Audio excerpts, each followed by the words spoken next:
नमस्कार विद्यार्थियों, एक बार फिर से आप सभी का मोस्ट वेलकम है हमारे इस यूट्यूब चैनल पर। आज हमारे मनोविज्ञान के अंदर शिक्षा मनोविज्ञान में पार्ट नंबर 3 है। हमारी एक टेस्ट सीरीज चल रही थी शिक्षा मनोविज्ञान की, उसी के अंदर हमने पार्ट नंबर 2 देख चुके थे। मनोविज्ञान के उद्देश्य, शिक्षा, क्षेत्र, कार्य जो बेसिक थी पहले यूनिट के, उसके 2 चैप्टर हमने देख लिए थे। आज हमारे चैप्टर नंबर 3 है। तो चलिए शुरू करते हैं आज की क्लास। उससे पहले दोस्तों आपको एक कहानी सुनाता हूँ मैं, बहुत इंटरेस्टिंग है, मज़ा आएगा। क्योंकि ऐसा लगता है कि शिक्षा मनोविज्ञान को पढ़ते पढ़ते आदमी बोर हो जाता है और 2 दिन से हमारा एक ही चैप्टर भी चल रहा है। तो देखो क्या होता है कि एक बार एक बुढ़ा व्यक्ति होता है, तो बुढ़ा आदमी हॉस्पिटल में भर्ती होता है। तो उसका जो बेटा होता है वो जाता है उसके पास और बोलता है कि डॉक्टरों को कि ये कब तक ठीक हो जाएंगे। तो वो बोलते हैं कि अब इनका बचना नामुमकिन है, ये हम आर्टिफिशियल ऑक्सीजन लगा कर इसको 2 दिन जिंदा रख सकते हैं। हाँ, जो भी तुम्हारे रिश्तेदार हैं उनको मिला लो, उसके बाद में हम इनको 2 दिन तक जिंदा रख सकते हैं।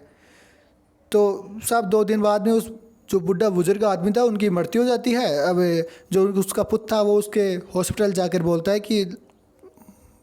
कितने पैसे हो गए, हिसाब करने जाता है। तो बोलते हैं कि यार 2,40,000 रुपये हो जाते हैं। मतलब कि बोलते हैं कि 2 दिन के 2,40,000 रुपये उनका पेमेंट कर देते हैं हॉस्पिटल वाले। तो पुत्र क्या करता है कि अपने पिता की लाश को उठाकर सीधा मंदिर चला जाता है और मंदिर जाकर बैठकर भाई बातें करने लगता है। और बातें करते करते भगवान को बोलता है कि हे परमात्मा, तू हमें इतने सालों से ऑक्सीजन दे रहा है, तू तो कभी हमारा कभी 1 रुपया भी नहीं लिया। जे कदे तू हमारा हिसाब करने बैठ गया तो मेरी तो पूरी 7 पुश्तैनी बिक जानी है। बोलते कि अगर तू हिसाब करने बैठ गया तो हमारी 7 पुश्तें बिक जानी है। तो इसलिए हम परमात्मा का, इस कुदरत का कभी शुक्रगुजार किए ही नहीं है। जिसका शुक्रगुजार हमको करना चाहिए उसका शुक्रगुजार तो हम किए ही नहीं, बल्कि हम तो इस कुदरत को उल्टा नुकसान और पहुंचाते हैं। तो साथियों, एक पौधा लगाइए और एक पेड़ जरूर लगाइए। बस यही मेरी एक छोटी सी कहानी थी। चलिए अपन तो क्वेश्चन देखते हैं। आज के बहुत ही इंपॉर्टेंट क्वेश्चन रहेंगे। क्लास अच्छी लगे तो इसको लाइक शेयर सब्सक्राइब जरूर करना। देखो जी, एक शिक्षक के लिए शिक्षा मनोविज्ञान की उपाध्यता है, बताइए। अरे फर्स्ट ग्रेड पॉलिटिकल साइंस और फर्स्ट ग्रेड टीचर पेपर के अंदर पूछा गया था 2018 के अंदर। तो इसका राइट आंसर दोस्तों ये ए और ब दोनों सही रहेंगे। वो कैसे रहेंगे? स्वयं के ज्ञान व तैयारी के बारे में जानकारी के लिए, बालक की आवश्यकताओं की जानकारी के लिए। आगे देखो, शिक्षक के लिए मनोविज्ञान की पानी ला भाई, पानी ला। शिक्षक के लिए मनोविज्ञान की उपयोगिता जिस क्षेत्र में है वह है सेकंड ग्रेड बायोलॉजी। 2016 के अंदर एक क्वेश्चन पूछा गया था। देखिए, उचित शिक्षण वीडियो के प्रयोग में, बालक को व्यक्तित्व के सर्वांगीण विकास में, कक्षा की समस्याओं के समाधान में। तो दोस्तों इसका राइट आंसर अपने ऑप्शन नंबर 4 रहेगा, उपयुक्त सभी के लिए। अगला प्रश्न देखिए कि अध्यापक के लिए शिक्षा मनोविज्ञान का ज्ञान महत्वपूर्ण है, क्योंकि यह क्वेश्चन फर्स्ट ग्रेड के अंदर पूछा गया था। अब बताइए अध्यापक के लिए शिक्षा मनोविज्ञान का ज्ञान क्यों महत्वपूर्ण है? क्योंकि दोस्तों उसको शिक्षा मनोविज्ञान में निहित सिद्धांतों को अपने शिक्षण कार्य में प्रयोग करना होता है। अगला प्रश्न देखो, निम्नलिखित में से कौन सा विकल्प सर्वाधिक उपयुक्त होगा? सेकंड ग्रेड जीके एग्जाम 2023 के अंदर ये क्वेश्चन पूछा गया था। तो इसका राइट आंसर अपने ऑप्शन नंबर 4 रहेगा साथियों, अधिगम करता तथा उसकी शारीरिक गुणों को समझने में सहायता करता है। शिक्षा मनोविज्ञान का अध्ययन शिक्षक को इसलिए करना चाहिए ताकि सेकंड ग्रेड हिंदी एग्जाम 2011 के अंदर पूछा गया था, छात्रों को आसानी से प्रभावित कर सके। ना जी ना, स्वयं को समझ सके। अरे ना बस अरे। तो इसका राइट आंसर ऑप्शन नंबर 4 रहेगा, शिक्षण को अधिक प्रभावी बना सके। अगला प्रश्न देखो, टिंगरो मुन्ना मगा, शिक्षक मनोविज्ञान शिक्षक को मदद करता है स्वयं के ज्ञान एवं तैयारी में। हाँ जी। बच्चों के चरित्र विकास, और बिल्कुल उचित शिक्षण वीडियो के प्रयोग में। अरे हाँ, तो ऑप्शन नंबर 4 लगा दो। अगला प्रश्न देखो, एक अध्यापक के लिए शिक्षा मनोविज्ञान का शैक्षिक निहितार्थ है। थर्ड ग्रेड टीचर पेपर 2018 के अंदर एक क्वेश्चन पूछा गया था। तो इसका राइट आंसर आपको बताना है। ऑप्शन देखिए, बालक के विद्यार्थियों को समझना। हाँ जी, ऑप्शन नंबर 1 इसका राइट आंसर। एक शिक्षक को फर्स्ट ग्रेड मैथ 2014 के अंदर एक क्वेश्चन पूछा गया था। अरे एक शिक्षक को क्या ऑप्शन शिक्षार्थी द्वारा की गई त्रुटियों को एक भयंकर भूल के रूप में लेना चाहिए, प्रत्येक त्रुटि के लिए गंभीर टिप्पणी देनी चाहिए। अरे नहीं नहीं नहीं, इतना बुरा टीचर को नहीं रहना चाहिए, तो कट गया। शिक्षार्थी कितनी बार गलती करने से बचता है, इससे सफलता के माप के रूप में लेना चाहिए ना रे। जब शिक्षार्थी विचारों को संप्रेषित करने की कोशिश कर रहे हो तो उन्हें ठीक नहीं करना चाहिए। हाँ, ऑप्शन नंबर 3 राइट आंसर रह जाता है। अगला प्रश्न देखो, शिक्षा मनोविज्ञान शिक्षक की सहायता करती है। शिक्षा मनोविज्ञान शिक्षक की सहायता करती है विकास की विशेषताओं को समझने में, व्यक्तित्व विभिन्नताओं को समझने में या बालक की समस्या को समझने में। तो दोस्तों शिक्षा मनोविज्ञान शिक्षक के इन तीनों के अंदर रह जाती है, तो तीनों राइट आंसर आ जाएंगे।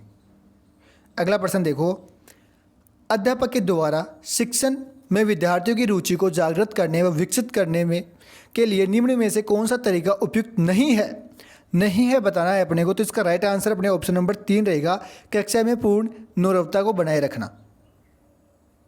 प्रश्न देखो अगला, निम्नलिखित में से कौन सा शिक्षा मनोविज्ञान का निहितार्थ एक अध्यापक के लिए सहायक नहीं है। फर्स्ट ग्रेड बायोलॉजी के अंदर पूछा गया था और राइट आंसर ऑप्शन नंबर 4 रहेगा, अधिगम की अभिक्षमता बढ़ाने में।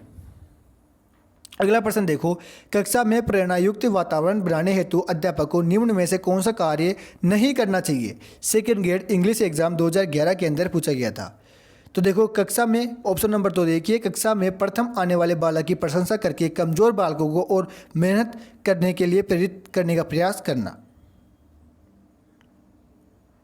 अगला प्रश्न देखो, शिक्षण के समय शिक्षक को आवश्यक रूप से ध्यान में रखना है। फर्स्ट ग्रेड ड्राइंग 2016 के अंदर पूछा गया था। सामाजिक वातावरण विषय एवं शिक्षार्थी दोनों को ही। हाँ जी, राइट आंसर ऑप्शन नंबर 2 आएगा, विषय एवं शिक्षार्थी दोनों को ही। अगला प्रश्न देखो, निम्नलिखित में से कौन सा कथन मनोविज्ञान के, मैं पानी पीता हूँ उतनी देर में आप मुझे आंसर कमेंट बॉक्स में बता दीजिए।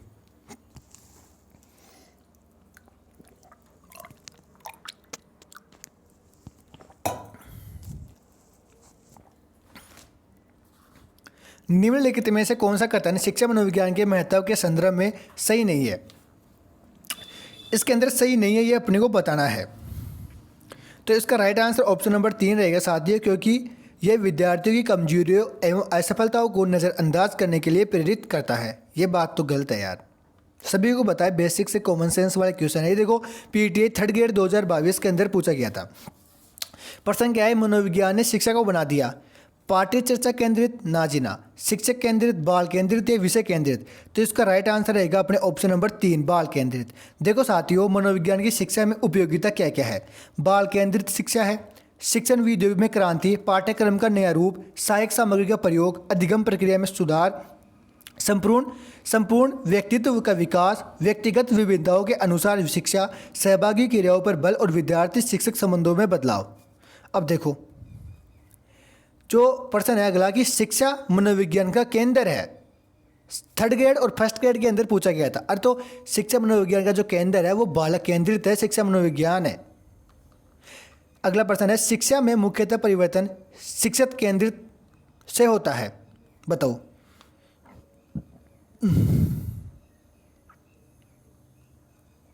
छात्र केंद्रित, हाँ जी। अरे बालक को ही तो उपनाम आए पर्याय चाहिए छात्र केंद्रित। तो इसका राइट आंसर ऑप्शन नंबर 1 रहेगा कि शिक्षा में मुख्य परिवर्तन शिक्षित केंद्र से होना है।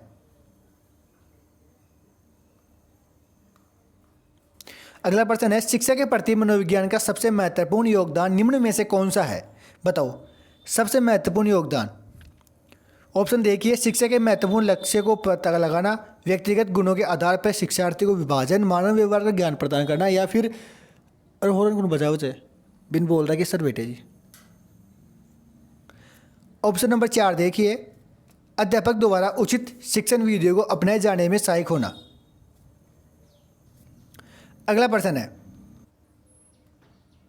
निम्न में से कौन सा कथन सही नहीं है। पीटीआई के अंदर पूछा गया था, तो निम्न में से कौन सा कथन सही नहीं है अपने को बताना है। चौथा ऑप्शन देखो सीधा ही, शिक्षा मनोविज्ञान हमको शिक्षा के उद्देश्य को प्राप्त करने के तरीकों के बारे में नहीं बतलाता, बल्कि ये तो शिक्षा के अंदर नए तरीकों को बताने के बारे में बताता है। अगला है, प्रशिक्षणार्थियों के हेतु शिक्षा मनोविज्ञान का आधारभूत कार्य है। फर्स्ट ग्रेड ज्योग्राफी 2014 के अंदर पूछा गया था। तो छात्रों की समस्याओं, व्यवहार एवं आवश्यकताओं के प्रति अंतसूझ विकसित करना। Option number 3 right answer. अगला है कि निम्न में से कौन सा शिक्षा मनोविज्ञान का कार्य नहीं है। फर्स्ट ग्रेड बायोलॉजी के अंदर पूछा गया था। अधिगमकर्ता को जानना, विषय वस्तु का चयन एवं संगठन करना, सीखने की प्रविधियों के लिए सलाह देना, असामान्य मनोविज्ञान वाले व्यक्तियों को समझना। तो इसका राइट आंसर ऑप्शन नंबर 4 रहेगा, असामान्य मनोविज्ञान वाले व्यक्तियों को समझना। शिक्षा अधिगम के में मनोविज्ञान के महत्व के संबंध में निम्नलिखित में से कौन सा कथन सही है। तो दोस्तों देखो, शिक्षार्थी को जानने में सहायक, ये बात ठीक है। शिक्षक को सहायक, स्वयं को जानने में सहायक, ये बात भी ठीक है। प्रभावी अधिगम प्रक्रिया में सहायक और शिक्षक की व्यावसायिक वृद्धि में सहायक, ये चारों कथन सही है। तो इसका राइट आंसर ऑप्शन नंबर 4 रहेगा। अगला प्रश्न है, निम्न में से कौन सा कथन शिक्षा मनोविज्ञान के महत्व में संदर्भ में सही है। अपने को सही कथन इसके अंदर बताना है। यह शिक्षार्थी के व्यवहार में उचित परिवर्तन में लाने में सहायता है। हाँ। यह शिक्षकों में शिक्षक समस्याओं को सुलझाने के प्रति सकारात्मक अभिवृत्ति विकसित करता है। जी हाँ। यह शिक्षकों को विद्यार्थियों की व्यक्तित्व विभिन्नता को नज़रअंदाज करने हेतु प्रेरित करता है। ना जी, ये बात गलत है। और चौथा ऑप्शन भी सही है। तो इसका मतलब क्या हुआ कि 1, 2 और 4 सही रहेंगे। इसके अंदर 1, 2 और 4 कहाँ पर है। तो ऑप्शन नंबर 3 इसका राइट आंसर रहेगा। अगला प्रश्न देखो, विद्यार्थियों हेतु शिक्षण प्रभावशाली बन सकता है यदि वह पाठ बार बार दोहराए जाए, विद्यार्थियों के मानसिक स्तर के अनुसार शिक्षण दिया जाए, विद्यार्थियों के सामाजिक स्तर के अनुसार शिक्षण दिया जाए। तो इसका राइट आंसर अपने ऑप्शन नंबर 2 रहेगा, विद्यार्थियों के मानसिक स्तर के अनुसार शिक्षण दिया जाए। अगला प्रश्न है, शिक्षा मनोविज्ञान का महत्व है। शिक्षा मनोविज्ञान का महत्व क्या है साथियों। तो विकासात्मक विशेषताओं को समझना, अधिगम की प्रकृति को समझना और व्यक्तिगत विभिन्नताओं को भी समझना। तो ऑप्शन नंबर 4 सभी कूट सही रहेंगे इसके। अगला है कि निम्न में से शिक्षा मनोविज्ञान उपयोगी नहीं है। निम्न में से शिक्षा मनोविज्ञान किसके अंदर उपयोगी नहीं है। 20% हो गया मोबाइल। तो इसका राइट आंसर ऑप्शन नंबर 4 आएगा, पशुओं पर प्रयोग करने में। निम्नलिखित में से कौन सा शिक्षा मनोविज्ञान का एक कार्य नहीं है। तो इसका राइट आंसर ऑप्शन नंबर 4 रहेगा साथियों, कोई भी विकल्प सही नहीं है, क्योंकि अनुशासन बनाए रखने में सहयोग, ये बात गलत है। कक्षा कक्ष की समस्याओं का समाधान, ना जी। आकलन एवं मूल्यांकन में सहयोग। अगला है, शिक्षा मनोविज्ञान के संदर्भ में कौन सा कथन सही नहीं है। बताओ, फिर से वही उस टाइप का क्वेश्चन है। तो ये देखो, ये 30 नंबर देखो, ये विविध अधिगमकर्ताओं के लिए उपयुक्त नहीं है। और तू क्या सुन रहे से बात, तो चाय बना लिया यार, एक क्लास ले रहा जी। और वो डोगरवाना है दिन पटलाइट होगा। देखो, शिक्षार्थी को मनोवैज्ञानिक रूप से समझना तथा उसके व्यक्तिगत, शारीरिक, मानसिक तथा व्यक्तित्व की विशेषताओं की समझना अच्छा गुण है। एक प्रशासक का, शिक्षक का, व्यवस्थापक का या मार्गदर्शन का। तो इसका राइट आंसर ऑप्शन नंबर 2 रहेगा, शिक्षक का। शिक्षा के उद्देश्य को प्राप्त करने के लिए निम्न में से किसकी विशेष भूमिका होती है। तो इसका राइट आंसर उपयुक्त सभी, विद्यालय भवन, खेल मैदान और पुस्तकालय। शिक्षण अधिक प्रभावी हो सकता है जबकि अधिगमकर्ता को स्वयं करने की स्वायत्तता व नियंत्रण दिया जाए। अगला प्रश्न है, निम्नलिखित में से कौन सा रायबर्न के अनुसार शिक्षा के 3 संबंधों में सम्मिलित नहीं है। नहीं है अपने को बताना है। फर्स्ट ग्रेड बायोलॉजी 2014 के अंदर ये क्वेश्चन पूछा गया था। तो इसका राइट आंसर ऑप्शन नंबर 3 रहेगा, शिक्षक और विषय में संबंध। अगला प्रश्न है, निम्नलिखित में से कौन सा शिक्षा मनोविज्ञान के अध्ययन की वस्तुनिष्ठ विधि नहीं है। नहीं है अपने को बताना है। बताओ दोस्तों, आत्मनिरीक्षण विधि ये रह जाती है। अगला प्रश्न है, शिक्षा और मनोविज्ञान का उभयनिष्ठ लक्ष्य है। फर्स्ट ग्रेड इकोनॉमिक्स 2014 के अंदर ये पूछा गया था। बताओ, बेहतर शिक्षा, व्यवहार का अध्ययन, व्यवहार में परिवर्तन या बाल विकास। तो इसका राइट आंसर अपने ऑप्शन नंबर 2 रहेगा। समस्या समाधान स्थिति के बारे में संज्ञानवादी कहते हैं। बताओ, समस्या समाधान स्थिति के बारे में संज्ञानवादी क्या कहते हैं। दोस्तों, ये चिंतन प्रक्रिया पर आधारित है। अगला प्रश्न है, निम्नलिखित में से समस्या समाधान क्या क्या बाधित नहीं करता, बताओ जी। तो इसका राइट आंसर अपने ऑप्शन नंबर 3 रहेगा, मोर्चाबंदी। परिवार बच्चों को निम्न प्रकार की शिक्षा देता है, बताओ परिवार में बच्चों को निम्न प्रकार की मतलब किस प्रकार की शिक्षा मिलती है। तो दोस्तों अनौपचारिक शिक्षा, इसमें देखो हाँ ऑप्शन नंबर 2 अनौपचारिक शिक्षा रूप से मिल जाती है। अगला है कि किशोर शिक्षा में निम्न में से कौन सा उपागम सबसे उचित है। तो किशोर शिक्षा के अंदर दोस्तों जीवन कौशल शिक्षा रह जाता है। अगला है, निम्नलिखित में से कौन सी शिक्षा मनोविज्ञान की प्राचीनतम विधि है। तो दोस्तों अंतर्दर्शन विधि। बाल मनोविज्ञान संबंधित है, तो इसका राइट आंसर अपने ऑप्शन नंबर 4 रहेगा, उपयुक्त सभी विकासात्मक बालक की सामाजिक अंतर्क्रिया और परिपक्वता एवं अनुवांशिक प्रभाव। दोस्तों ये कुछ प्रश्न थे जो पिछले 30 वर्षों में पूछे गए थे। इसके बाद में पार्ट नंबर 1 और आएगा। तो चलिए फिर मिलते हैं अगली क्लास के अंदर। जय हिंद, जय भारत।